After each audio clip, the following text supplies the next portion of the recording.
گرنے کے بعد دوبارہ اٹھے، ہاتھ سے ہاتھ جھاڑے، گھٹنوں کو سہلایا کہ تھوڑا سا آرام ملے، اور پھر دوبارہ شروع ہو گئے، اس لیے کہ ہم بجائے گرنے کے بائسیکل کو گرا کر خود کھڑے ہو گئے، اور جب وہ اچھی طرح گر گئی تو پھر اس کو اٹھا کر چلے۔ لیکن اب کی مرتبہ بائسیکل سڑک پر آرام فرمانے والے گدھے سے ٹکرا کر خود ادھر جا رہی، اور ہم کو گدھے کا سہارا لے کر اسی کی پیٹھ پر بیٹھ جانا پڑا۔ بہرحال یہ کوئی ایسی بات نہ تھی، گدھے کے اٹھنے سے پہلے ہم خود اٹھے اور بائسیکل کو اس عزم کا مطلب ہوتا ہے ارادہ، اس ارادے کے ساتھ اٹھایا کہ دیکھیں کہاں تک گرتی ہے، یا ہم ہی نہیں یا تو ہی نہیں، کیا پکا ارادہ کر لیا یا تو سائیکل گئی یا پھر خود کو چوٹ لگے گی۔ اس وقت ہم کو غصہ آ جانا ذرا مفید ہوا کہ ہم کو نہیں معلوم کتنی مرتبہ غصے میں خود بخود پیدا ہو جانے والی تیزی کے ساتھ بائسیکل اٹھا کر مشق کرتے رہے، یہاں تک کہ بائسیکل نے گرنا چھوڑ دیا، یا گری تو اس طرح کہ خود گر پڑی اور ہم سنبھل گئے کہ اب جو ہے وہ تھوڑی سی مشق ہو گئی تھی اور سائیکل تھوڑی سی چلانی آ گئی تھی۔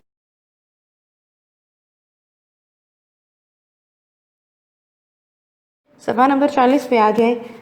جب یہ مشق اس حد تک پہنچ چکی تو ہم ایک درخت کے سہارے سے گدی پر بیٹھ گئے اور بائسیکل کو چھوڑ دیا، جو نہایت تیزی کے ساتھ لہراتی ہوئی اس حد تک چلی کہ اگر نالے کے پل سے نہ ٹکرا جاتی تو ماں کا مطلب ہوتا ہے ساتھ، یقیناً بجائے خشکی کے اس کو تری میں چلنا پڑے، لیکن وہ نالے کے پل سے ٹکرائی اور ہم کو منہ کے بل گرنا پڑا۔ گرنے کی تمام تکلیف اس خیال نے ذہن سے نکال دی کہ ہم بائسیکل پر اتنی دور چل کر گرے ہیں، لہٰذا پھر وہیں گئے جہاں سے چلے تھے اور پھر اسی طرح سوار ہو کر بائسیکل چھوڑ دی۔ لیکن بائسیکل کے روانہ ہوتے ہی معلوم نہیں کمبخت دھوبنے کہاں سے اس سڑک پر آ گئے، لاکھ چیخے چلائے، ہٹو بچو کیا، مگر جدھر وہ ہٹی اس طرف بائسیکل بھی مڑی،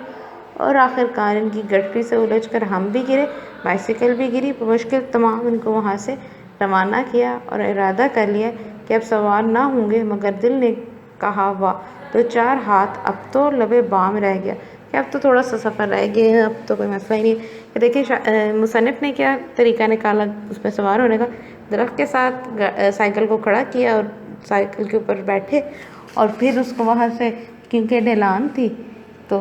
سائیکل خود بخود چلنے لگی، لیکن اب سائیکل چل تو پڑی ہے، رکے گی کیسے؟ تو اس کو روکنے کے لیے پل پہ سے ٹکرا کے وہ ایک دفعہ رکی، دوسری دفعہ دھوبنے آ گئی۔ تو ابھی بھی مصنف ہے جو ارادے تھے وہ ابھی بھی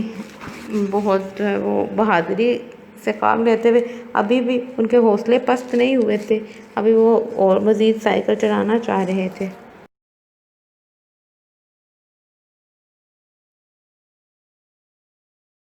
صفحہ نمبر 41 پہ آ جائے۔ لہٰذا پھر ایک مرتبہ ہمت کی اور بائسیکل پر سوار ہو کر روانہ ہو گئے، لیکن چونکہ اترنا نہیں آتا تھا لہٰذا یہ ضروری تھا کہ کہیں نہ کہیں گریں، ورنہ بائسیکل کا چلنا بند نہیں ہو سکتا تھا۔ لہٰذا اس خیال سے ہم مطمئن تھے کہ کہیں نہ کہیں گرنا ضرور پڑے گا، لیکن دل چاہتا تھا کہ کسی ایسی جگہ گریں کہ چوٹ بھی نہ آئے اور گالیاں بھی نہ کھائیں، کہ گرنا تو تھا ہی کیونکہ سائیکل ایسے تو رکنی نہیں تھی، تو گریں بھی تو چوٹ نہ آئے۔ اگرچہ ہم اس گرنے والے سانحہ اس حادثے کے لیے تیار تھے، لیکن دل لرز رہا تھا، ڈر لگ رہا تھا کہ دیکھیں کیا ہوتا ہے، زندہ رہتے ہیں یا نہیں۔ لیکن بائسیکل کی تیز رفتاری نے تھوڑی ہی دیر میں اس کا فیصلہ کر دیا، اور ہم کو ایک نہایت ہی مقدس بزرگ سے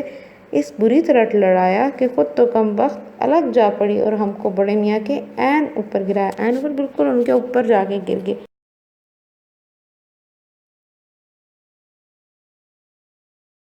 بیچارے وظیفے میں محو تھے کہ یہ ناگہانی آفت آئی، غالباً ہم کو ملک الموت سمجھے ہوں گے، اس لیے ہم نے اپنے ہوش بجا ہونے کے بعد ان کو کلمہ پڑھتے ہوئے دیکھا اور اپنے کو ان کے اوپر پڑا ہوا۔ ہم جلدی سے اٹھے اور ان کو نہایت تعظیم سے اٹھا کر معافی چاہی، تعظیم عزت کے ساتھ، لیکن وہ بیچارے کچھ نہ بولے، صرف گھور کے دیکھا۔ ہم نے ان کے کپڑے خود جھاڑے، ان کو بائسیکل کی طرف چلانے کی کوشش کی، لیکن وہ ہم کو روح قبض کرنے کے انداز سے گھور رہے تھے۔ ہم نے جب یہ عالم دیکھا تو ان کو گھورتا ہوا چھوڑ کر بائسیکل کی طرف متوجہ ہوئے، لیکن اب اس کا یہ حال تھا کہ ہینڈل گھوم کر دوسری طرف ہو گیا تھا۔ چونکہ ہم کو ہینڈل کی ساخت کے اعتبار سے اگلے پہیے کی طرف سے سوار ہونا نہیں آتا تھا، لہٰذا سائیکل سواری کی تعلیم کو نامکمل چھوڑ کر چوروں کی طرح مجروح بائسیکل لیے گھر آئے، اور گھر پر جو ہوا وہ اس لیے قابل تحریر نہیں کہ اب بیان کرتے ہوئے شرم آتی ہے۔ کیوں شرم آتی ہے؟ کیونکہ جو چپکے سے بائسیکل لے کے گئے تھے تو یقیناً اب ڈانٹ پڑنی تھی۔ پہلے تو گھر والوں نے ڈھونڈا ہوگا کہ کدھر غائب ہے، اور پھر سائیکل کی حالت دیکھ کے تو پھر خود آپ سوچیں کہ کیا ہوا ہوگا کہ جب غلط کام کرو تو اس کا نتیجہ بھی تو سزا کی صورت میں ہی ملتا ہے، اچھا تو ہو نہیں سکتا۔ آپ نے اس سبق کی مشق لکھ لینی ہے اور اس کو یاد بھی کرنا ہے۔ اردو کی کاپی پہ اس کو لکھیں گے، سوالوں کے جواب، الفاظ، معنی، جملے، سب کچھ اپنے ترتیب کے ساتھ لکھنا ہے اور اس کو یاد بھی کر لینا ہے۔